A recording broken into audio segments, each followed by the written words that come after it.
धाराशिवमधील सर्व ग्रामपंचायतीचे कामकाज आज बंद राहणार आहे। सकाळी 7 ते सायंकाळी 5 पर्यंत ग्रामपंचायती बंद राहणार आहेत। बीडच्या सरपंच हत्येप्रकरणी आरोपींना शिक्षा देण्याची सरपंचांकडून मागणी होते। मारेकऱ्यांना फाशीची शिक्षा देण्याच्या मागणीसाठी सरपंचांनी बंद पुकारलाय।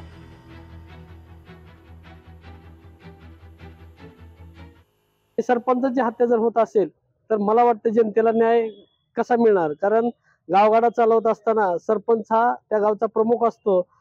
गावापासून ते मशानभूमीपर्यंत त्या सरपंचाचं त्या ठिकाणी लक्ष असतं आणि जर हे लोक असे क्रूर हत्या करीत असतील तर मला वाटतं त्या घटनेचा जाहीर निषेध, तसेच हे हत्या करून इतकी दुर्दैवी हत्या केलेली आहे की ती हत्या सांगायचं सुद्धा कठीण आहे। म्हणून मी शासनाचा निषेध करण्यासाठी आणि शासनाला त्यांची जागा दाखवण्यासाठी हा आक्रोश मोर्चाचा सुद्धा उद्या 11 तारखेला नियोजन केलेलं आहे। लोकशाही मराठी ऐका, पहा, जागरूक रहा।